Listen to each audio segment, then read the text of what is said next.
सुल्तान सलाहुद्दीन के चेहरे पर रौनक क्यों खत्म हो गई? सुल्तान सलाहुद्दीन ने किस चीज का नाम लिया जो इसके दिल को भाती थी?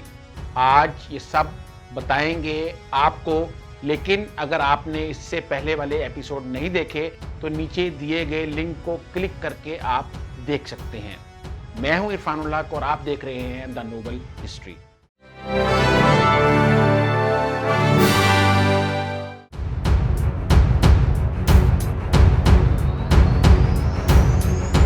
सुल्तान सलाहुद्दीन ने फौजियों के कद और हथियार देखे तो इसके चेहरे पर रौनक आ गई, लेकिन दरवाजे में कदम रखते ही ये रौनक खत्म हो गई।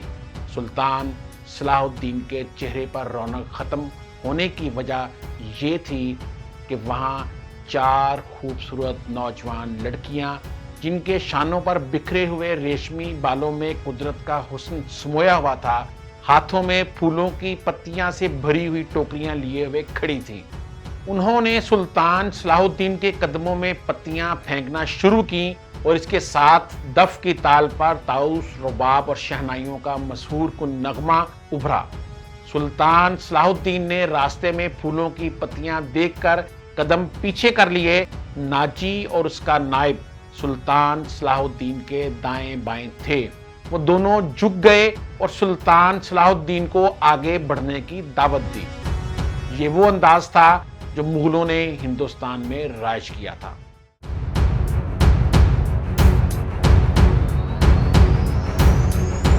सलाहुद्दीन फूलों की पत्तियां मसलने नहीं आया। अयूबी ने ऐसी मुस्कुराहट से कहा जो लोगों ने बहुत ही कम किसी के होंठों पर देखी थी। हम हजूर के कदमों में आसमान से तारे भी नोचकर बिछा सकते हैं, नाजी ने कहा। अगर मेरी राह में कुछ बिछाना ही चाहते हो तो वो एक ही चीज है जो मुझे बहुत भाती है, सुल्तान सलाहुद्दीन ने कहा। आप हुक्म दें, वो कौन सी चीज है जो सुल्तान के दिल को भाती है? नाजी के नायब ने कहा।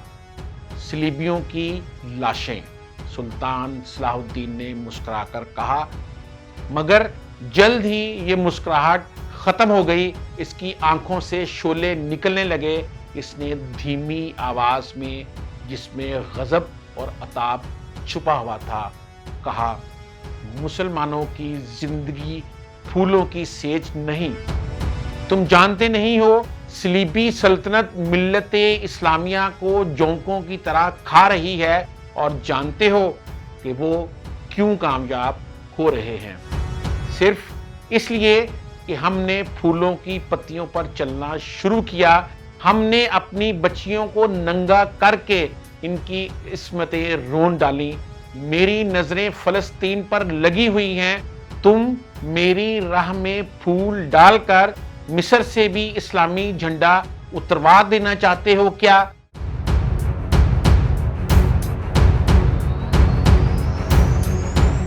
सुल्तान सलाहुद्दीन ने सबको एक नजर से देखा और दबदबे से कहा, उठा लो ये फूल मेरे रास्ते से।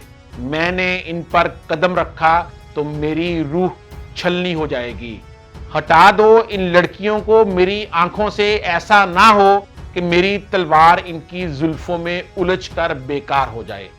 लड़कियां किसी के इशारे पर फूलों की पत्तियां उठाकर वहां से हट गईं। सुल्तान तेजी से दरवाजे के अंदर चला गया। एक वसी कमरा था जिसमें एक लंबी मेज रखी गई थी, जिस पर रंग बिरंगे फूल रखे हुए थे। इनके बीच ब्रोस्ट किए गए बकरों के बड़े बड़े टुकड़े, सालम मुर्ग और जाने क्या क्या रखा गया था। सुल्तान सलाहुद्दीन रुक गया और अपने नायब से कहा। सुल्तान सलाहुद्दीन ने अपने नायब से क्या कहा ये हम आपको आगे चलकर बताने वाले हैं, लेकिन अगर आपने अभी तक हमारा चैनल सब्सक्राइब नहीं किया तो इसे सब्सक्राइब कर लें।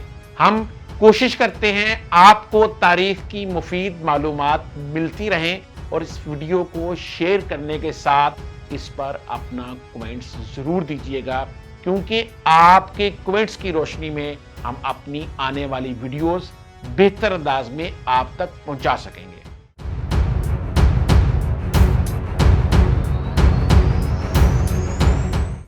सुल्तान सलाहुद्दीन ने अपने नायब से कहा, क्या मिस्र का हर एक बाशिंदा ऐसा ही खाना खाता है?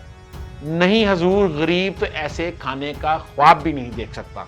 नायब ने जवाब दिया, तुम किस कौम के फर्द हो? सुल्तान सलाहुद्दीन अयूबी ने कहा, क्या इन लोगों की कौम अलग है जो ऐसे खाने का ख्वाब भी नहीं देख सकते?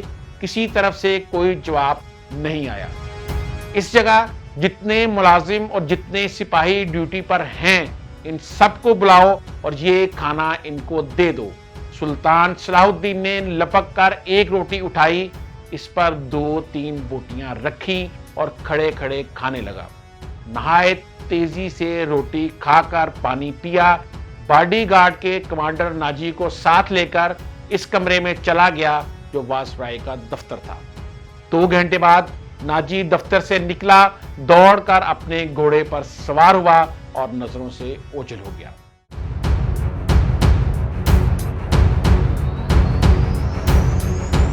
रात नाजी के 2 कमांडर जो इसके हमराज थे, इसके साथ बैठे शराब पी रहे थे।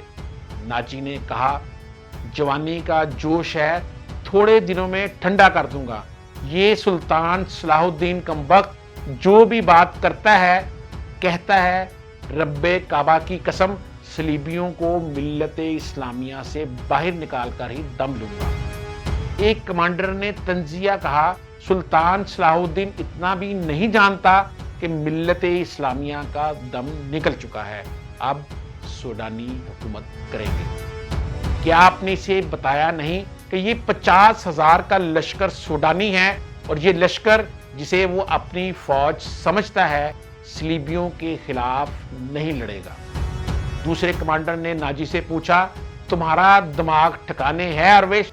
मैं इसे यकीन दिलाया हूं कि ये 50,000 सूडानी शेर सलीबियों के परखच्चे उड़ा देंगे, लेकिन इसने मुझे हुक्म दिया है कि मिस्र के बाशिंदों की एक फौज तैयार करो। इसने कहा, एक ही मुल्क की फौज ठीक नहीं होती। इसने बोला कि मिस्र की फौज बनाकर इनमें शामिल कर दो। नाजी ने कहा, तो आपने क्या जवाब दिया? मैंने कहा, हुक्म की तामील होगी, लेकिन मैं इस हुक्म की तामील नहीं करूंगा। नाजी ने जवाब दिया, मिजाज का कैसा है? ऑरविश ने कहा, जिद का पक्का मालूम होता है। नाजी ने कहा, आपकी दानिश और तजर्बे के आगे तो वो कुछ भी नहीं लगता। नया नया अमीर मिस्र बनकर आया है, कुछ रोज ये नशा तारी रहेगा। दूसरे कमांडर ने कहा, मैं ये नशा उतरने नहीं दूंगा, इसी नशे में ही बदमस्त करके मारूंगा। नाजी ने जवाब दिया।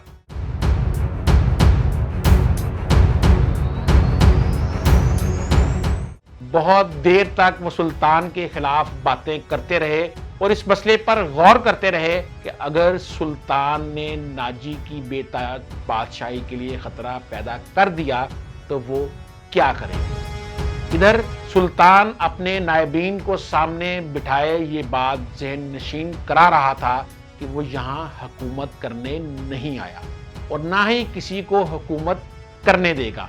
इसने इन्हें कहा इसको जंगी ताकत की जरूरत है और इसने ये भी कहा कि इसको यहाँ का फौजी ढांचा बिल्कुल पसंद नहीं। 50,000 बॉडीगार्ड सूडानी हैं। हमें मुल्क के हर बाशिंदे को ये हक देना चाहिए कि वो हमारी फौज में आए और अपने जौहर दिखाए और माले गनीमत में से अपना हिस्सा वसूल करे। यहाँ के अवाम का म्यारे जिंदगी इसी तरह बुलंद हो सकता है। मैंने नाजी को कह दिया है कि वो आम भर्ती शुरू कर दें। यह कहकर इसने सबको रुखसत कर दिया और सिर्फ अली बिन सुफियान को अपने साथ रखा। सुल्तान सलाहुद्दीन ने सबको तो रुखसत कर दिया, लेकिन उसने अली बिन सुफियान को क्यों अपने साथ रखा, ये सब हम आपको बताएंगे सलाहुद्दीन अयूबी की फतूहात के प्रोग्राम के अपने अगले एपिसोड में। शुक्रिया।